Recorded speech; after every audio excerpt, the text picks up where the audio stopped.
Salut YouTube, j'espère que tu vas bien. Bon, je vais aller t'installer dans le fond, j'arrive.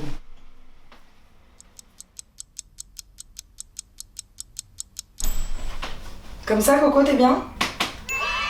Je suis très contente de vous retrouver parce que ça fait un petit bout de temps. Je reviens avec un sujet de vidéo qui me tient vraiment à cœur. On va parler des complexes aujourd'hui et comment dépasser les complexes. Et tout ça, je vais le faire grâce à une marque qui s'appelle Tropico. Tropico m'a contacté il y a quelques temps par mail en me disant: écoute Lola, on lance un nouveau slogan qui s'appelle True Colors. Donc c'est faire vivre ses couleurs, les couleurs de son propre arc-en-ciel. Et on trouve que tu représentes bien ces valeurs-là. Alors déjà, j'étais hyper touchée qu'ils m'envoient ce mail parce que je me dis que ça veut dire qu'ils ont compris ce que j'essaie de véhiculer sur la chaîne. Le fait qu'on peut être qui on a envie d'être. Et j'étais d'autant plus touchée que ce principe de vidéo de parler des complexes et de comment s'affirmer dans la vie, c'était une vidéo que j'avais hyper envie de vous faire depuis longtemps. Alors moi je vais vous parler très concrètement, enfin je vais essayer de vous parler de mon parcours parce qu'il y a que comme ça j'ai l'impression que je vais pouvoir dire des choses sans dire des banalités un peu bateau. Donc si vous n'êtes pas intéressé par ma vie, peut-être partez à ce moment de la vidéo, auquel cas restez parce qu'à la fin il y a un jeu concours et qui va être très stylé. Mougli. Et du coup quoi de mieux Mougli que le lancement de ce slogan True Colors pour parler des complexes aux petits abobs. On y va? Mon bébé, l'amour que j'aime. Alors le sujet de la vidéo il est plutôt simple, c'est parler des complexes et de comment s'en servir pour essayer d'accomplir des choses dans sa vie. Donc déjà le concept de complexe de base, j'ai l'impression qu'il y a deux définitions. La première définition c'est ce que tu t'infliges à toi-même, c'est-à-dire l'autocritique que tu fais de toi, de ton corps, par exemple de tes spécificités physiques, de ta personnalité. Ça peut être plein de choses hyper variées, ça peut être ta sexualité également qui peut te complexer, ça peut être vraiment plein de choses. Et pour moi la deuxième définition, les complexes c'est ce que les gens surlignent quand ils parlent de toi. C'est-à-dire ce qui va aux yeux des gens te définir, auquel toi t'aurais pas forcément pensé. Mais les gens vont tellement en parler, vont tellement le surligner, que toi au bout d'un moment tu vas l'intégrer comme une caractéristique à toi. Moi j'ai envie de vous parler de mes complexes, et mon complexe principal depuis que je suis petite il est visible. Vraiment, cherchez bien. Et ben mon complexe c'est mes dents les gars. Voilà, depuis que je suis petite j'ai complexé par mes dents. J'ai toujours eu des problèmes de dents, j'ai beaucoup de caries. J'ai toujours été chez le dentiste, il y a même des années où j'y allais pendant 1 an. C'est-à-dire mon dentiste était vraiment mon meilleur pote. Et surtout ses enfants étaient très contents car maintenant j'ai payé leurs études. Et au fur et à mesure, quand j'allais à l'école, c'est pas tant mes dents que les gens remarquaient hein, vraiment. Parce que du coup j'ai appris à sourire différemment. C'est-à-dire que pendant une période je souriais comme ça. Et je ne souriais plus comme ça. Je suis encore très complexée par mes dents, donc c'est pour ça que mon sourire maintenant s'est adapté à ce complexe-là. C'est-à-dire que j'évite de sourire à dents déployées. Je souris avec les dents à l'intérieur, donc j'essaie d'en montrer le moins possible. Et je fais jamais genre personne ne fait ça en vérité. Mais il y a des gens qui voient grave leurs dents. Moi j'ai adapté mon sourire pour pas qu'on voit mes dents. Et en fait au fur et à mesure où j'ai grandi, c'est pas tant mes dents que les gens ont remarqué hein. C'est plutôt le fait que quand j'ai déménagé j'ai pris un peu de poids. Et c'est cette particularité là sur lesquelles les gens ont mis le doigt. Ce qui moi ne m'a jamais dérangé puisque dans ma famille on est tous plutôt enrobés. Et du coup on va dire que j'ai eu comme au fur et à mesure un peu mal quand on m'en parlait. Au fur et à mesure on appuyait sur un point. Puis au bout d'un moment quand on te le dit tout le temps, toi tu te dis si tout le monde me le dit c'est que tout le monde est d'accord, donc c'est que je suis comme ça, donc je suis devenue grosse aux yeux de tout le monde. Et en tout cas à mes yeux aussi, c'est-à-dire que je m'auto-infligeais cette définition qui ne te définit pas en tant que personne, mais quand t'es jeune, évidemment t'es un peu plus sensible et du coup t'es pas du tout enclin à comprendre que tu peux être différent et que tu peux ne pas être défini uniquement par le mot grosse ou par le mot roux ou par le mot blonde ou par le mot trop mince ou par le mot trop grande. Et en fait au fur et à mesure j'ai grandi avec ça et au fur et à mesure j'ai oublié mon complexe de dents parce que il était hyper ancré en moi et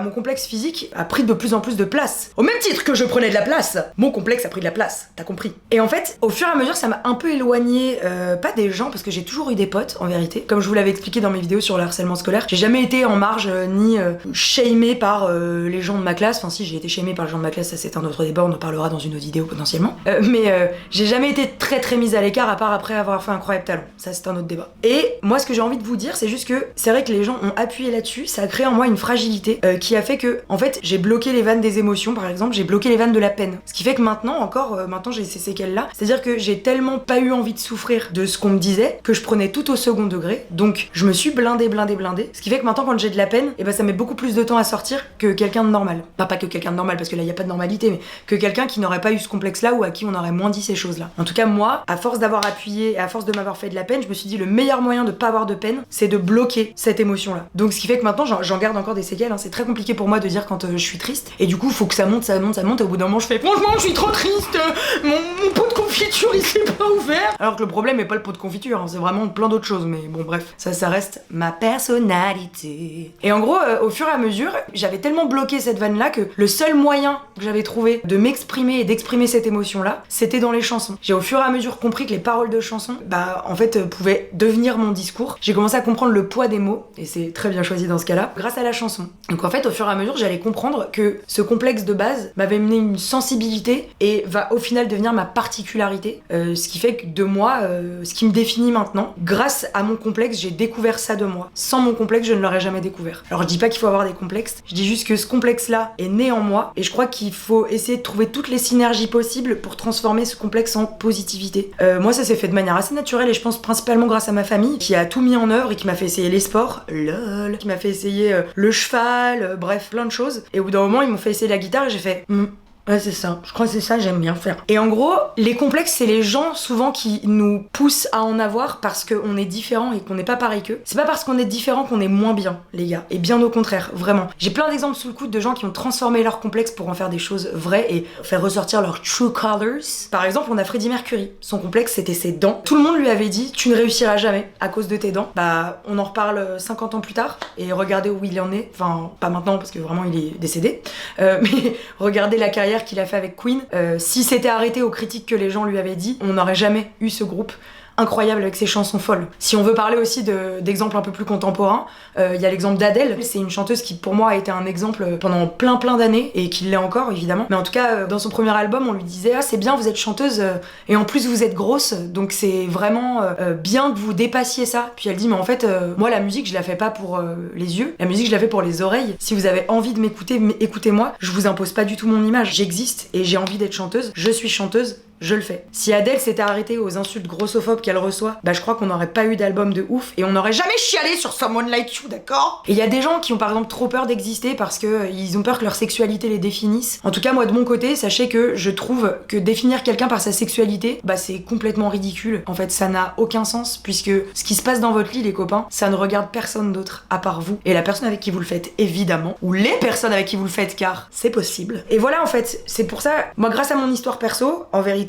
mes complexes sont devenus ma force parce que grâce à eux j'ai développé le chant et le chant est maintenant mon métier, c'est-à-dire que tous les jours je chante, tous les jours je suis rémunérée pour chanter, j'ai un spectacle où je fais des blagues et vu que j'ai développé du second degré et de, on va dire de l'autodérision grâce à mes complexes, ben j'ai essayé de transformer ça et de créer une synergie plutôt positive et je vous jure que c'est possible. Et c'est pour ça que je suis trop contente de pouvoir vous en parler maintenant parce que je reçois tous les jours des questions sur les réseaux me disant comment t'arrives à dépasser tes complexes pour faire ce métier-là, comment t'y arrives. En fait j'y vais parce que c'est pas un esprit de revanche, c'est simplement me dire que je suis capable. C'est pas parce qu'on me dit que je suis quelque chose que j'ai le droit de valider cette information. Je ne suis pas que grosse. Comme quelqu'un de roux n'est pas que quelqu'un de roux. Moi j'ai plein d'autres qualités, j'en suis consciente, j'ai plein de défauts, j'en suis consciente. Mais ça, j'ai 26 ans, je vous dis ça maintenant. Peut-être qu'il y a des gens qui m'écoutent et qui sont plus jeunes, et je vais pas faire la vieille meuf qui fait des leçons de morale en mode bah écoute moi t'apprendras ça quand tu seras un peu plus vieille. J'ai pas envie d'être cette personne là, tu vois. Mais je veux simplement vous dire que ce que disent les gens de vous ne sera jamais la seule définition qu'il existe de vous, ok? Et que si vous aimez faire quelque chose dans la vie, peut-être que cette particularité c'est au final votre complexe. Vous voyez, il y a une mannequin aussi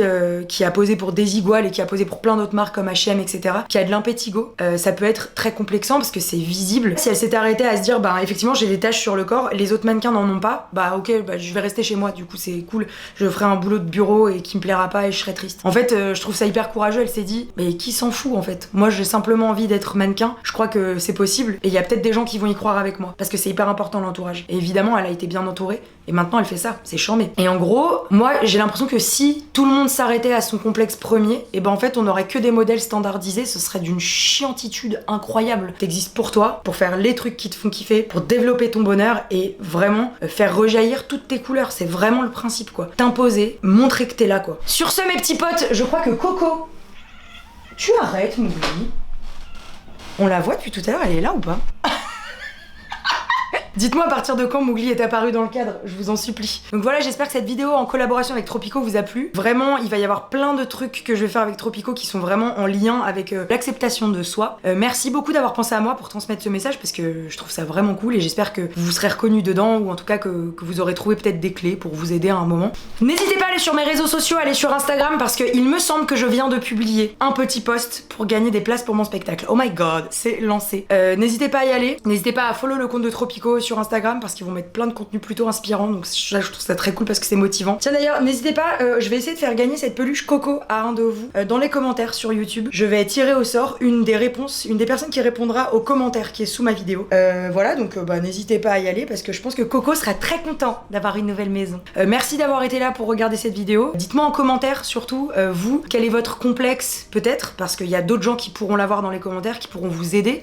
Dites-moi aussi quelle est votre passion et si votre complexe a fait naître une passion. Enfin, vraiment racontez-moi tout ça parce que je trouve ça chambé. Et en vrai, tout est possible. Vous êtes capable de tout faire. Et ça, c'est une certitude, j'en suis convaincue. Bah voilà, il me reste juste à vous dire que je vous kiffe, je vous aime et je vous dis à très vite dans une prochaine vidéo. Et promis, j'attends pas 6 mois avant de faire la prochaine. Vous m'avez manqué. À très vite. Ciao les petits pots.